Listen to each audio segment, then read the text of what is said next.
Ya pemirsa, masih bersama kami di Indonesia Business Forum. Saya akan kembali ke Pak Riza. Pak Riza, bagaimana kemudian UMKM harus memanfaatkan ekonomi syariah ini semaksimal mungkin agar bisa tumbuh nanti kita? Ya, jadi pertama tentunya ada fasilitasi yang baik untuk dimanfaatkan ya. Tadi dari sisi pembiayaan sudah banyak kita kupas, ini sudah ada fasilitasinya. Jadi sekarang pilihannya tinggal tergantung UMKM-nya. Ada yang konvensional, ada yang syariah, sudah tersedia. Kurnya ada yang konvensional, ada yang syariah, dan seterusnya. Yang pertama. Nah yang kedua adalah tentu kami mendorong untuk dibangun klasterisasi tadi. Ya, agak sulit untuk masuk ke dalam rantai pasok, apakah itu tadi ke MBG misalnya, atau ke rantai pasok nasional, atau bahkan global, UMKM kita kalau sendiri-sendiri. Ya, sehingga skala ekonominya terpenuhi. Jadi kami ingin mendorong itu. Nah yang ketiga tentu kaitannya dengan digitalisasi. Ya, suka tidak suka ini harus kita rebut ruang ini. Dalam kaitan dengan itu tentu kita mendorong akan ada kepastian produksi dalam negeri kita ini bisa masuk ke dalam marketplace dan bisa menjadi tuan rumah juga ya dalam kaitan dengan konsumen kita yang cukup besar ini. Nanti ini bisa dimanfaatkan. Nah yang keempat tentunya adalah terkait dengan sertifikasi-sertifikasi yang ada. Kami di Kementerian UMKM insya Allah tahun ini akan meluncurkan festival kemudahan berusaha dan pelindungan usaha mikro dalam rangkaian untuk memastikan 9 fasilitasi pemerintah itu bisa didapatkan oleh UMKM kita. Antara lain apa tadi saya sebutkan, legalisasi terkait dengan nomor induk berusaha, yang kedua itu terkait dengan PIRT dan termasuk juga sertifikasi halal. Jadi sertifikasi halal ini tadi yang benar disampaikan oleh Ibu, ini juga ada skema yang gratis. Ya, kalau kita lihat misalnya sekarang ada 1,5 juta UMKM kita yang sudah dapat sertifikasi halal, 93% lebih itu melalui self declare yang gratis tadi itu. Nah ini yang tentu perlu ada pendampingan, ini yang kami lakukan. Insya Allah ini tahun ini targetnya bisa 3,5 juta bisa terpenuhi dan itu akan memberikan peluang yang lebih besar lagi pada UMKM kita untuk bisa tumbuh. Oke, peluang untuk UMKM lebih tumbuh lagi. Kalau dari Pak Dadan seperti apa Pak Dadan? Kalau dari persiapan BGN sendiri untuk menyerap lebih banyak UMKM, ini kan waktunya cukup panjang nih Pak, sampai 2029 nantinya. Ya, gimana, tentu saja. Makan bergizi ini adalah program investasi terbesar pemerintah Indonesia terhadap SDM masa depan. Tetapi jangan lupa ketika kita harus menyajikan makan dengan menu bergizi seimbang, yang dibutuhkan adalah bahan baku. Dan oleh sebab itu sebenarnya yang diuntungkan adalah para usahawan karena dana yang ada itu 85% nanti akan digunakan untuk membeli bahan baku. Badan Gizi ini membuka dua hal. Pertama, menciptakan market baru, yaitu 82,9 juta. Itu adalah market baru yang belum pernah ada sebelumnya. Yang kedua adalah sebagai off-taker terdepan bagi produk-produk lokal. Jadi kalau satu satuan pelayanan yang melayani 3.000 orang itu bisa mendapatkan 8 sampai 10 miliar per tahun, di mana 85% untuk penyerapan baku dan kemudian 10% untuk membayar para pekerja, itu adalah peluang bisnis yang luar biasa. Ya, ketika program ini jalan, ketika melayani 82,9 juta, maka uang yang akan beredar atau di-spending oleh Badan Gizi adalah 1,2 triliun per hari.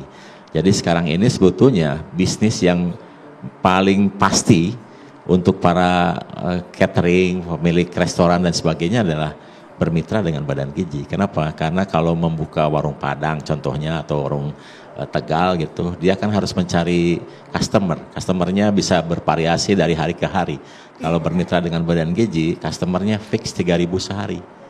Ya kan? Dan kemudian pembayarannya pasti. Kenapa? Karena liquid sekali. Pak Anggito menyiapkan untuk Badan Gizi dan sekarang salah satu institusi yang paling liquid adalah Badan Gizi Nasional. Ini harus ditangkap peluangnya oleh para pengusaha dan tentu saja ini aman untuk semua keyakinan.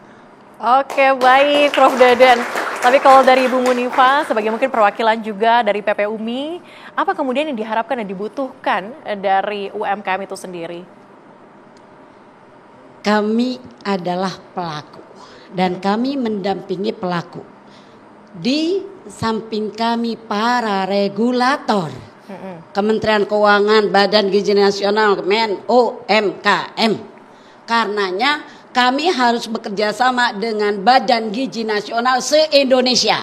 PPUMI itu punya 38 provinsi. Nanti ibu-ibunya bekerja sama dengan Badan Gizi Nasional, maka mereka akan hidup tuh UKM-UKM-nya. Insya Allah kan begitu. Lalu kemudian juga satu tadi yang kami sampaikan bahwa permodalan menjadi penting, pendampingan edukasi menjadi penting juga, dan yang paling penting tadi terutama kan begini untuk UKM UMKM ini. Mereka apalagi mau lebaran sekarang kan, mereka itu maunya belanja lebih mudah, lebih murah dari yang harga di lapangan.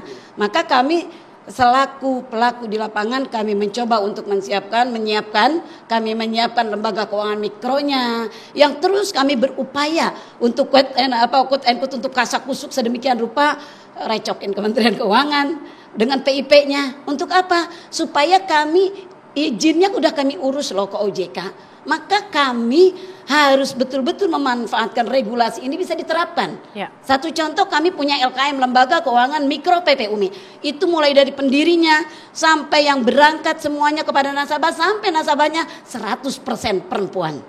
Lalu begitu juga sekarang kita lagi coba membangun kerjasama koperasi PPUMI.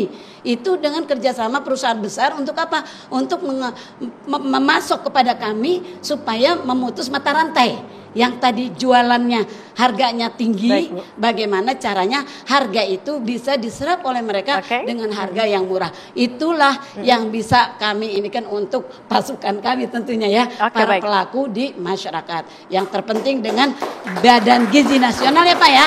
Se-Indonesia ini ibu-ibu para UKM mereka nanti bisa bekerja sama menyiapkan makanan bergizi untuk anak-anak kita. Insya Allah aman, halalan, toyibah. Oke, siap, baik. Terima kasih. Tapi mungkin ini terakhir, Prof. Anggito, ini apa sih regulasi yang disiapkan dari Kementerian Keuangan untuk mendorong ekonomi syariah, untuk UMKM juga mungkin ke depannya lebih maju lagi? Ya, prinsipnya kami memfasilitasi tumbuhnya ekonomi syariah secara inklusif ya. Nah, sekarang memang ekonomi syariah itu tumbuh, tetapi kontribusi kepada perekonomian nasionalnya masih tidak sebandingkan dengan ekonomi konvensional. Nah, di sektor keuangan kami sudah memberikan beberapa insentif ya, apakah itu insentif berupa fiskal, perpajakan, kemudian insentif juga kalau dia membayar zakat bisa menjadi faktor pengurang pendapatan bruto perpajakan, kemudian untuk penerbitan surat berharga syariah negara itu lebih besar sehingga memberikan kesempatan untuk menarik pembiayaan syariah. Kemudian untuk perbankan kita dorong tumbuhnya pembiayaan syariah, baik itu bank syariah, unit usaha syariah maupun PPRS dan seterusnya ya, itu tumbuh supaya sekali lagi memberikan alternatif yang seluas-luasnya kepada masyarakat.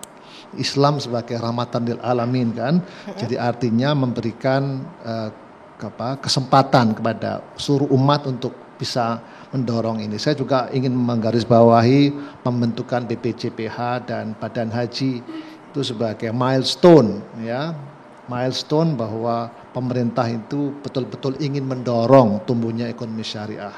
Ekonomi syariah itu backbone-nya adalah UMKM, dan UMKM sekarang ini bisa mendapatkan rezeki yang cukup besar dari Badan Gizi Nasional. Nah, jadi saya kira ini sudah sejalan ya, mudah-mudahan dengan platform ekonomi dan platform dari pemerintahan sekarang ini kelihatan sekali bahwa memang usaha untuk mendorong tumbuhnya ekonomi dan keuangan syariah itu cukup nyata ya. Oke, baik. Jadi rupanya yang kita bahas hari ini semua regulasi sudah disiapkan, kemudian juga Badan Gizi Nasional juga sudah membuka luas untuk nanti UMKM untuk masuk. Dari UMKM juga sudah menyiapkan berbagai regulasi begitu, pembinaan dan sebagainya, pendampingan untuk UMKM semakin maju lagi. Dan juga sudah disampaikan tadi bahwa pemodalan dan juga pembiayaan ini cukup baik kalau kita menggunakan ekonomi syariah atau bank-bank syariah untuk nanti memodalkan nantinya permodalan dari UMKM kita. Dan tak terasa sudah 1 jam. Terima kasih para narasumber yang hari ini sudah bergabung bersama dengan kami di Indonesia Business Forum pemirsa. Dan juga saya Sally Alexandra, mewakili kru yang bertugas pamit undur diri pemirsa. Terima kasih dan sampai jumpa.